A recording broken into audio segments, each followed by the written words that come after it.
बच्चों अपन chapter number 4 लेके आए जनन स्वास्थ्य। जनन स्वास्थ्य का अपन पार्ट तीसरा शुरू करेंगे। पार्ट 2 वीडियो पहले मैंने बना दिए इसके। आज अपन जो जनन स्वास्थ्य चैप्टर पढ़ेंगे चैप्टर नंबर 4 है क्लास 12 का जनन स्वास्थ्य। ठीक है, ये चैप्टर नंबर 4 चल रहा है क्लास 12 का। जो लेसन नंबर 4 है वो है जनन स्वास्थ्य। ठीक है, अब अपन इसके 2 वीडियो पहले मैंने इसके डाल दिए हैं। आज जनन जो स्वास्थ्य है उसका अपन पॉइंट पार्ट तीसरा पढ़ेंगे। तो इसमें क्या है, आज जो अपन टॉपिक पढ़ेंगे उसका नाम है जन्म नियंत्रण की प्राकृतिक विधियां। सबसे पहले आपको जन्म नियंत्रण की प्राकृतिक विधियां बताएंगे कि जन्म नियंत्रण की कौन कौन सी प्राकृतिक विधियां हैं। ठीक है, यानी एक ऐसी विधियां हैं जिसमें किसी औषधि की आवश्यकता नहीं होती है, कोई दुष्प्रभाव नहीं होता है।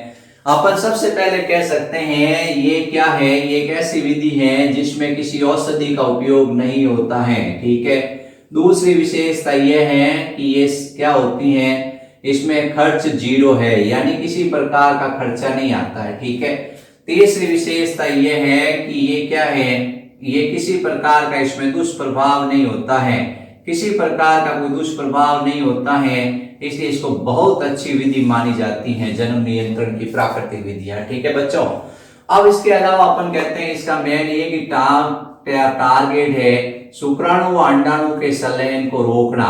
जो शुक्राणु और अंडाणु हैं उनके भौतिक संगम को रोकना। शुक्राणु और अंडाणु के भौतिक संगम को क्या करना है, रोकना। यानी किसी भी कीमत पे शुक्राणु और अंडाणु आपस में मिलने नहीं चाहिए। तो सबसे पहले बताओगे जन्म नियंत्रण की अपन प्राकृतिक विधियां पढ़ रहे हैं। प्राकृतिक विधियों की सबसे पहली विशेषता है इसमें किसी प्रकार की औषधि की आवश्यकता नहीं होती है, यानी इसमें औषधि की आवश्यकता नहीं होती, किसी प्रकार की कोई टैबलेट लेने की जरूरत नहीं है, किसी प्रकार का कोई साधन इस्तेमाल करने की जरूरत नहीं है, औषधि की आवश्यकता नहीं होती है। दूसरी विशेषता इसमें खर्च आता है 0, यानी किसी प्रकार का आपके 1 रुपया भी खर्च इस विधि में नहीं होता है। फिर इससे कोई दुष्प्रभाव भी नहीं होता है। इनका मेन काम है शुक्राणु और अंडाणु के भौतिक संगम को रोकना, यानी शुक्राणु और अंडाणु आपस में नहीं मिले, ऐसी विधि ये है जिसका नाम है प्राकृतिक विधियां। अब इसमें सबसे पहला तरीका है जिसको अपन कह रहे हैं औदिक संयम। सबसे पहला तरीका है जिसका नाम होता है औदिक संयम। ठीक है, औदिक संयम यानी एक ऐसा पीरियड होता है जिस टाइम आदमी को क्या करना पड़ता है, थोड़ा संयम रखना पड़ता है। फिर उसके बाद दूसरा है जिसका नाम आपको बताना है बाह्य स्खलन। क्या है, बाह्य स्खलन। क्या है, बाह्य स्खलन, या इसको कहते हैं अंतरित मैथुन। ठीक है, बाह्य स्खलन याद रखना है आपको। तीसरा है जिसका नाम है स्तनपान अनातरो। क्या है, अनातरो। ये 3 मेथड है। पहला मेथड है जिसका नाम है औदिक संयम, दूसरा मेथड है जिसका नाम है बाह्य स्खलन, और तीसरा मेथड है जिसका नाम है स्तनपान अनातर्व। अब अपन एक एक मेथड को समझेंगे। औदिक संयम अपन सबसे पहले समझते हैं औदिक संयम होता क्या है। आपको सबसे पहले तो क्या करना है कि आपकी जैसे शादी हो गई है तो आपकी जैसे जीवन साथी जो स्त्री है उस स्त्री से आपको क्या करना है, आंतरिक चक्र के बारे में पूछना है। ठीक है, यानी आंतरिक चक्र होता है, उस आंतरिक चक्र की क्या होती है, अलग अलग अवस्थाएं होती हैं। सबसे पहली अवस्था होती है जिसका नाम होता आंतर अवस्था। ठीक है, ये मैंने एक पूरा वीडियो बना रखा आंतर चक्र का, उसको याद रखना। आंतर अवस्था होती है। फिर दूसरी अवस्था होती है पुट्टी की अवस्था। कौन सी अवस्था होती है, पुट्टी की अवस्था। तीसरी अवस्था होती है अंडो उत्सर्ग अवस्था। कौन सी अवस्था होती है, अंडो उत्सर्ग अवस्था। चौथी अवस्था होती है पीत पिंड अवस्था। कितनी अवस्थाएं होती हैं, पीत पिंड अवस्था। तो 4 अवस्था होती है आंतर चक्र की। अब स्त्री के अंदर ये जो आंतर अवस्था होती है उसमें 0 से 5 दिन का समय, यानी 1 से 5 दिन तक स्त्री कौन सी अवस्था में रहती है, आंतर अवस्था में। फिर 5वें से 13वें दिन तक वो कौन सी अवस्था में रहती है, पुट्टी की अवस्था में। फिर 14 से 18वें दिन तक वो कौन सी अवस्था में रहती है, अंडो उत्सर्ग अवस्था में। फिर उसके बाद में 19वें से लगाकर 28वें दिन तक कौन सी अवस्था में रहती है, पीत पिंड अवस्था में रहती है। अब क्या है, पुरुष और स्त्री की हो गई शादी। आप ध्यान से सुनना, पुरुष और स्त्री की हो गई शादी। मान लो पुरुष और स्त्री की शादी हो गई है, 5 दिन तो मैथुन होता नहीं है। 1 तारीख को मान लो वो आंतर अवस्था में है 5 तारीख तक उसके योनि से रक्त स्राव होगा तो उस टाइम मैथुन नहीं होगा। ठीक है, तो 1 से 5 तारीख तक वो कौन सी अवस्था में रहती हैं? आतर अवस्था में। अब 6 तारीख से लगाकर 11 तारीख, 6 तारीख से लगाकर 10 तारीख तक वो क्या कर सकता है? पुरुष स्त्री के साथ संभोग कर सकता है। यानी पुरुष स्त्री के साथ संभोग करेगा, आराम से मैथुन करेगा और वीर्य सेचन करेगा, यानी उसके अंदर वीर्य है, उसके योनि मुक्त करेगा, कुछ नहीं होगा। लेकिन उसको 10 तारीख से लगाकर, यानी 10 क्या 11 तारीख से लगाकर उसको क्या है 17 तारीख तक, 11 तारीख से 17 तारीख तक या 18 तारीख तक उसको क्या करना है? स्त्री के साथ संभोग नहीं करना है, स्त्री के साथ उसको संभोग नहीं करना है, यानी उसको स्त्री के साथ किसी प्रकार का मैथुन क्रिया नहीं करनी है। अगर वो मैथुन क्रिया करता है तो गर्भ धारण की संभावना बनती है। तो 11 तारीख से 18 तक उसको औदिक संयम रखना है, यानी स्त्री के संपर्क में आना है, लेकिन उसके बाह्य स्खलन कर देगा तो चल जाएगा। उसको क्या करना है कि उस स्त्री के साथ मैथुन नहीं करना है, वीर्य सेचन नहीं करना है। फिर उसके बाद 19 तारीख से लगाकर 28 तारीख तक वो क्या कर सकता है? वो मैथुन क्रिया कर सकता है। तो पुरुष को क्या करना है? पुरुष को ये ध्यान रखना है 10 तारीख से लगाकर 10वें दिन से 17वें दिन तक, 10वें दिन से 17वें दिन तक औदिक संयम रखना है, क्योंकि इस समय क्या होता है? अंडो उत्सर्ग होता है, यानी स्त्री क्या करती है? अंडाणु मुक्त करती है और पुरुष का जो शुक्राणु है वो अंडाणु के साथ संलयित होकर द्विगुणित युग्मज बनाकर भ्रूण का निर्माण कर सकता है, यानी बच्चा हो सकता है। तो इस समय को क्या कहते हैं? निषेच्य अवधि कहते हैं। तो सबसे पहले तो आपको ध्यान रखना है निषेच्य अवधि किसे कहते हैं? निषेच्य अवधि का मतलब 10वें से 17वें दिन तक निषेचन की प्रबल संभावना रहती है, इसलिए इसको कहते हैं निषेच्य अवधि। इस समय पुरुष को महिला के साथ किसी प्रकार का कोई संभोग नहीं करना है, यानी उसको संभोग से बचना है। तो औदिक संयम आप समझ गए होंगे, यानी पुरुष को स्त्री के साथ संपर्क करना है, लेकिन इस तारीख को बचाते हुए उसको 11वें दिन से 18वें दिन, यानी 10वें दिन से 17वें दिन, 1-2 दिन ऊपर ध्यान रखना है कि उसको 10 से 18 दिन, 10वें से 18वें दिन तक तो हर कीमत पे स्त्री के साथ क्या करना है? संभोग नहीं करना है, यानी उसके साथ मैथुन क्रिया नहीं करनी है। इस समय को निषेच्य अवधि कहते हैं। ये प्राकृतिक विधि है। पुरुष अगर अपने ऊपर कंट्रोल रख सके तब तो वो क्या है कि ध्यान रखेगा कि भाई निषेचन नहीं हो और मैं किसी प्रकार की मेरी संतान उत्पन्न नहीं हो। जैसे बच्चा हो गया, उसको बच्चा वापस नहीं चाहिए, या बच्चे 2 हो गए उसके बाद बच्चे नहीं चाहिए, तो उसको औदिक संयम रखना पड़ता है। ठीक है, ये आपने ध्यान रखना है। इस प्रकार अपन जन्म स्वास्थ्य पढ़ रहे हैं, उसमें जन्म नियंत्रण की अपन क्या पढ़ रहे हैं?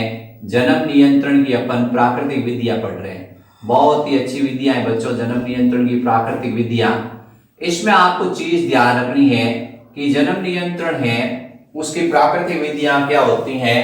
एक तो किसी प्रकार का इनके ऊपर दुष्प्रभाव नहीं होता व्यक्ति के ऊपर। दूसरा ये क्या है, ये ऐसी जो शुक्राणु और अंडाणु के भौतिक पहला मेथड है जिसका नाम है औदिक संयम। क्या है? औदिक संयम। औदिक संयम में अपन ने क्या पढ़ा? अपन ने यही पढ़ा बच्चों कि क्या होता है कि 10वें दिन से 17वें दिन तक, 10वें दिन से 17वें दिन तक पुरुष को क्या करना चाहिए? स्त्री के अंदर वीर्य सेचन नहीं करना चाहिए। ठीक है, अगर वो योनि के अंदर वीर्य सेचन कर देगा, अपने शुक्राणु उस योनि के अंदर मुक्त कर देगा, तो उसमें गर्भ धारण की संभावना रहेगी। दूसरा मेथड है जिसका नाम है बाह्य स्खलन। बाह्य स्खलन, ठीक है, बाह्य स्खलन है। इसमें क्या होता है कि पुरुष क्या करता है? स्त्री के साथ संभोग करता है। ठीक है, पुरुष और स्त्री क्या कर रहे हैं? आपस में मैथुन कर रहे हैं या सहवास कर रहे हैं। ठीक है, अब क्या होता है कि पुरुष और स्त्री आपस में सहवास कर रहे हैं। पुरुष का जो शिश्न है वो स्त्री के योनि भाग के अंदर है। पुरुष का शिश्न किसके अंदर है? स्त्री के योनि भाग में। अब इस शिश्न से क्या निकलता है? वीर्य। क्या निकलता है? वीर्य निकलता है। अब जैसे ही वीर्य निकलना होता है, ये योनि है, इसके अंदर मान लो ये शिश्न है। ठीक है, अब जैसे ही क्या होता है कि इस योनि के अंदर ये शिश्न है, जैसे ही क्या होता है वीर्य मुक्त होने वाला होता है, इस शिश्न को तुरंत बाहर निकालना, इस शिश्न को तुरंत क्या किया जाता है? बाहर निकाल दिया जाता है और वीर्य सेचन नहीं किया जाता है। इसको कहते हैं बाह्य स्खलन, यानी अंतरित मैथुन। क्या है? अंतरित मैथुन है। यानी उसको क्या करना है कि जो शिशु ने उसका वीर्य निकलता है वो योनि के अंदर मुक्त कभी भी नहीं करना है। ठीक है, तो ये जन्म नियंत्रण की एक ऐसी विधि है जो कि क्या होती है, बहुत ही उत्तम विधि मानी जाती है। इसकी सहायता से क्या किया जाता है, बच्चों के बीच में गैप रखा जा सकता है। जन्म नियंत्रण को प्राकृतिक विधि है। ठीक है, तो आपको पूछा जाता है कि बाह्यस्खलन क्या है, तो बाह्यस्खलन आपको बिल्कुल सिंपल समझाना है कि पुरुष और स्त्री क्या कर रहे हैं, मैथुन कर रहे हैं। पुरुष का शिश्न किसके अंदर है, योनि के अंदर स्त्री के। अब उसमें मैथुन क्रिया हो रही है, लेकिन जैसे ही वीर्य मुक्त होने वाला होता है, यानी जैसे ही वीर्य सेचन होता है या वीर्य मुक्त होने वाला होता है या वीर्य स्खलित होने वाला होता है, इसको कहते हैं स्खलित होना, वीर्य मुक्त होना, ये होने वाला होता है, वो तुरंत शिश्न को क्या करता है, बाहर निकाल देता है और बाहर वीर्य को मुक्त कर देता है। स्त्री के योनि के अंदर वीर्य बिल्कुल भी नहीं प्रवेश करता है। उस कंडीशन के अंदर क्या होगा, स्त्री गर्भवती नहीं होगी। स्त्री क्या नहीं होगी, गर्भवती नहीं होगी, यानी गर्भवती नहीं होगी। तो उस कंडीशन के अंदर क्या होगा, उसमें एक जन्म नियंत्रण की ये प्राकृतिक विधि हो गई।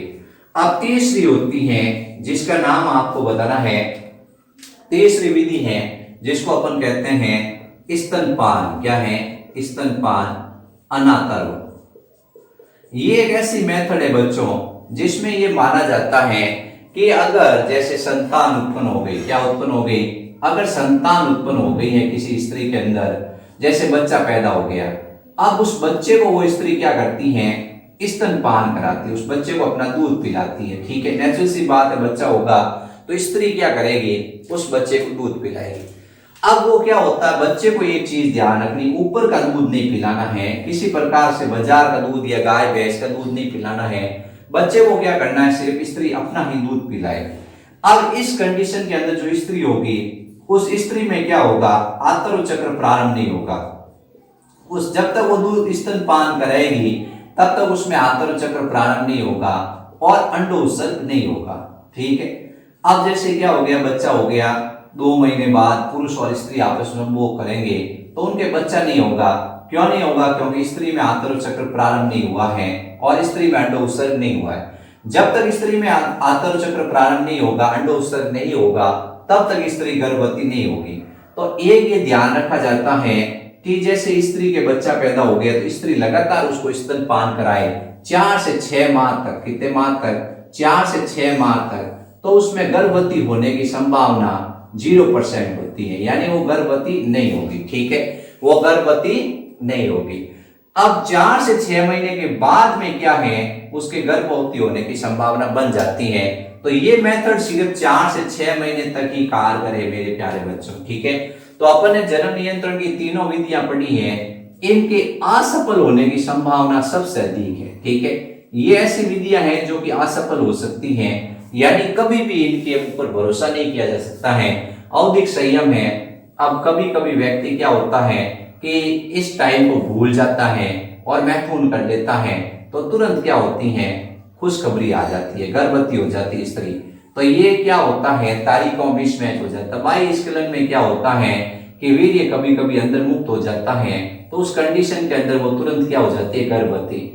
अब स्तनपान है वो करवाते हैं, लेकिन कभी कभी वो गर्भवती हो भी जाती है, उसमें आंतरिक चक्र प्रारंभ हो जाता है। तो ये जो जन्म नियंत्रण की प्राकृतिक विधियां हैं, इन प्राकृतिक विधियों की विशेषता है कि असफल होने की संभावना सबसे अधिक होती है। ठीक है, तो ये आपने ध्यान रखना है।